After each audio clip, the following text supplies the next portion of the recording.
So last week, the story of a young boy, the now late Sylvester Oromoni, hit social media. According to the reports, the 12-year-old student who died on Tuesday last week after sustaining multiple internal injuries was allegedly bullied and tortured by some senior students in the school, and this eventually led to his death. This has raised a lot of concerns from Nigerians, and we'd like to hear your thoughts on this. We're going to be having a couple of guests later, but the ladies will start with the conversation.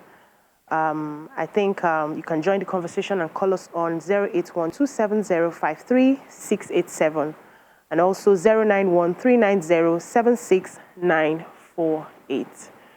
So ladies, this issue has been trending all through last week. I think some of us here even made posts on our social media pages about this young boy who unfortunately had to die, and different stories are coming out, different angles are coming out, and everybody is really worried, everybody's annoyed, most people are annoyed. I personally did not want to do any post on social media because I didn't want to go to the extreme. It was really a painful story to behold.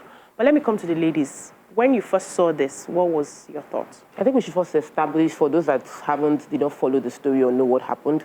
So a secondary school in Lekki called Dowen had a boarding house where Sylvester was a student, a GSS 2 student, and Sylvester fell ill, had a lot of died of internal bleeding. The allegation, however, is that the boy was being bullied in school. The allegation included the fact that he was beaten up by 5 students, that they switched off the lights, they beat him up, and the result of the beating, and they made him drink a substance. So the result of the beating made him fall ill, and his parents were called, and he was told, and the report was that he had football-related injury. So they took him home to Warri, and he was in the hospital before he died. In Lagos. Lagos, yeah. Yeah, before he died, he confessed that what actually happened to him was 5 boys beat him up after bullying. And give him a substance to drink. And the reaction has been ongoing. The school has been shut down by the Lagos State government pending investigation into what exactly happened. The school first released a statement that it was football-related injury, and then the school released another statement saying that they are investigating and they are going to get to the truth of the matter. So that's the premise of the story we are discussing now.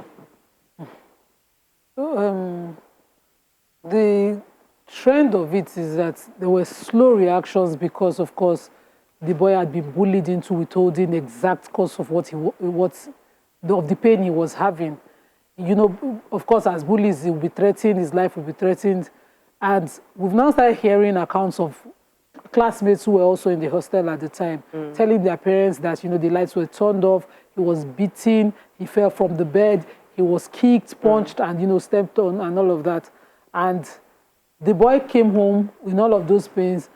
The parents kept staying with the first story. The first story is that, you know, he got injured at a football game. By the time the parents were called, the school maintained that account.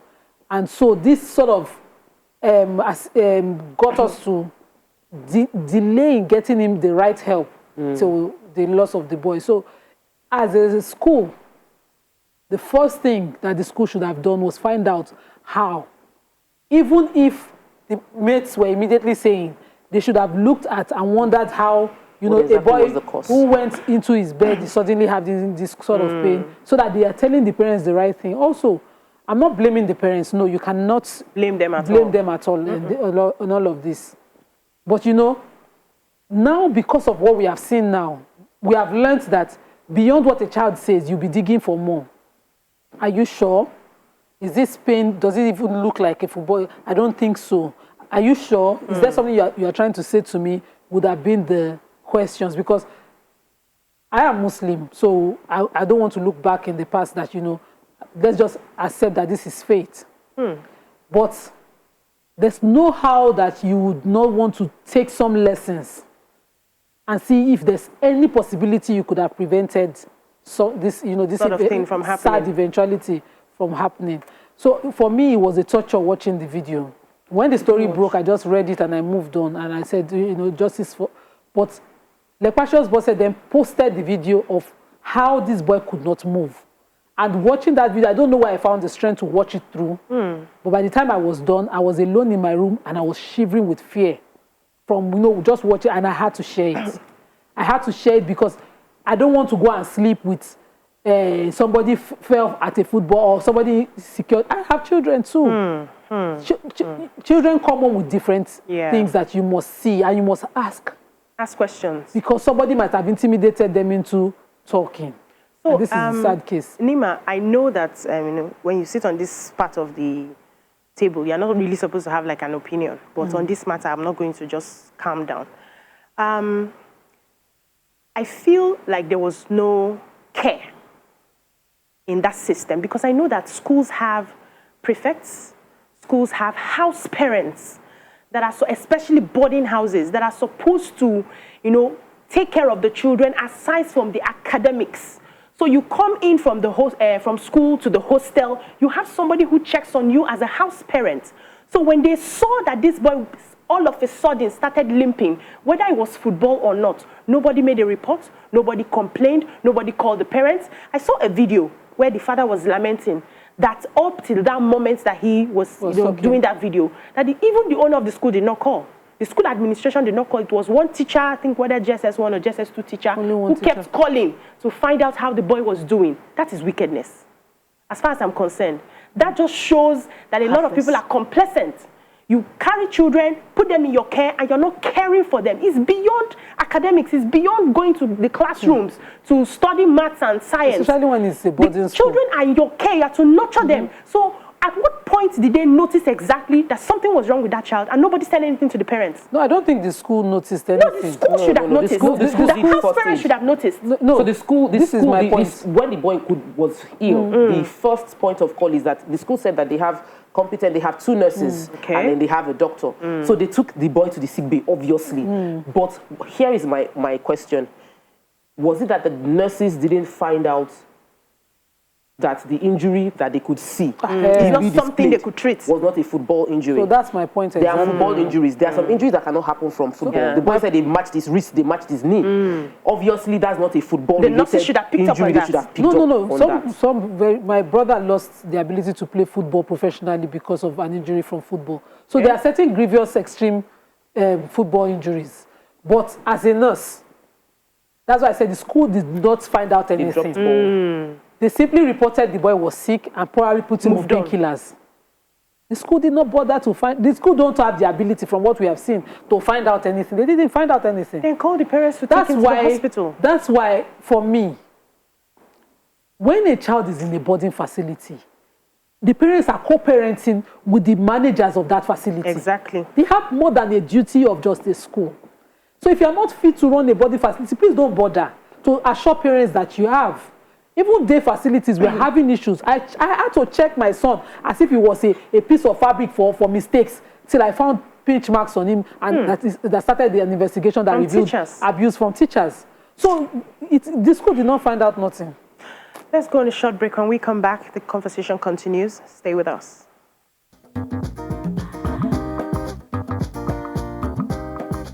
Stay tuned.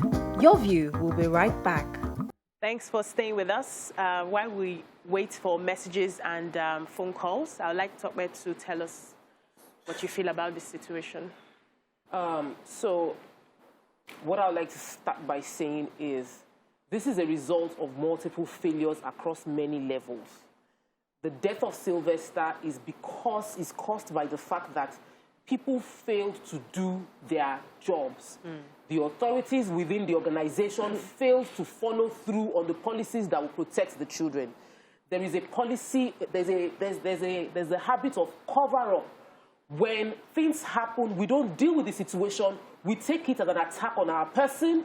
Every time anything goes wrong in the school, if we seriously just deal with this thing happened, don't label. Something happened in the school, they'll say somebody is hating, they want to destroy our school, they want to destroy. The first thing you hear is denial, rather than everybody taking a step back and saying, what did I do wrong? What could I have done better?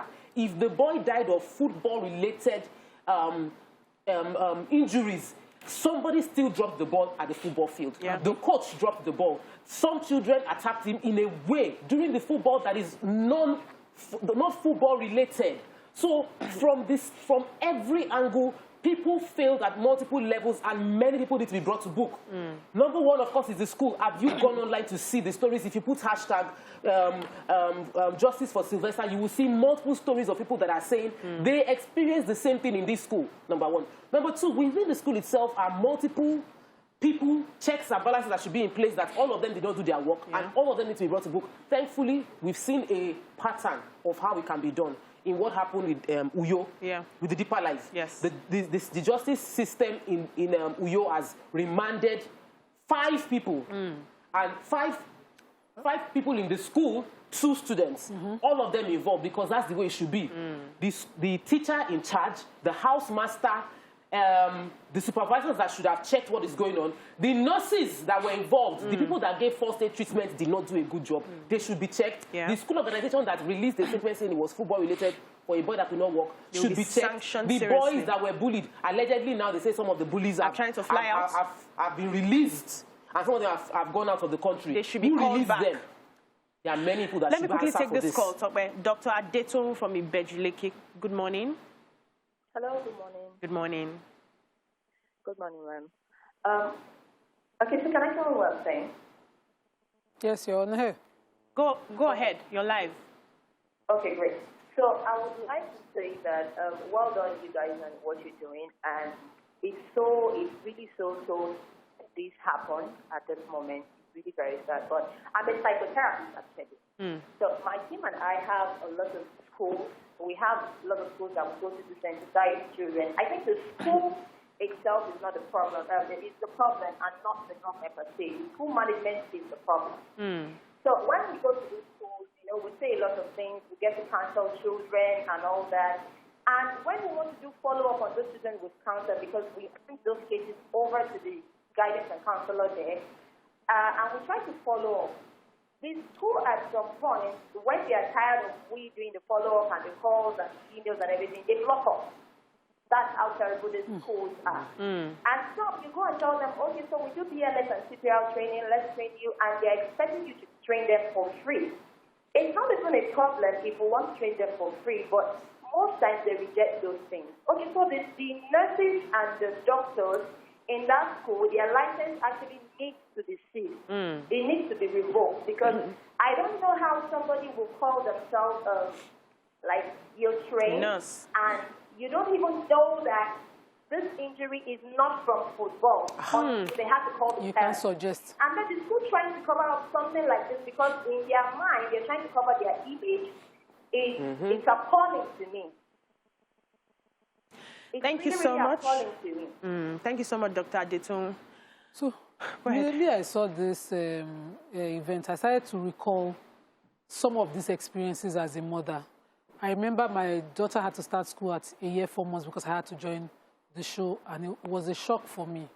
This is a child that was a lone child. She had all her space at home, and she would not want someone in her space in class. And the teacher would just say she must. And so she was labeled bully. I had to go to school to explain to the teacher that she's used to her space. She's an only child for now. She's used to her space. Can you kindly tell the other kids they must? It's not a must for her to share her fruits, her toys, and her writing materials in class. She's always aggressive. She'll say, "It's my own. It's my own." No, that's not your job as a teacher. Your job as a teacher is to teach balance.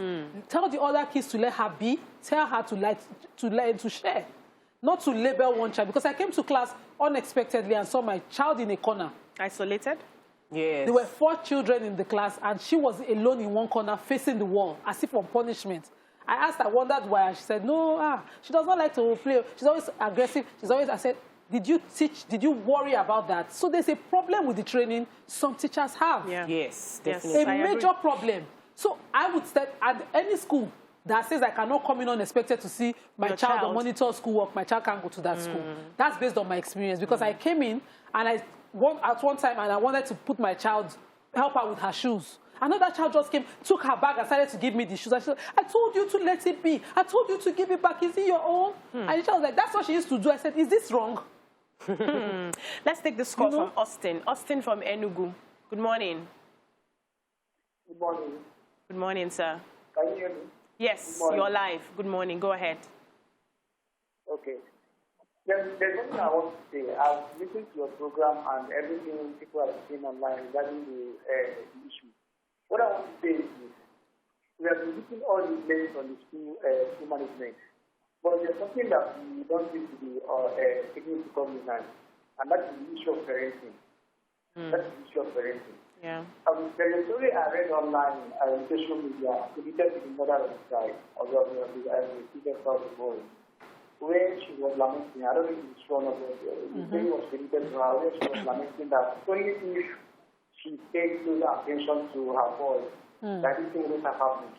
But according to the story and according to her, that give us a feeling back, I think on the holiday on the break, a boy that was usually like from Ethiopia, all of a sudden got changed. Yes. She went to not speak to anyone. She went to not keep it to herself. She not stop practically, not stop. Throughout the period.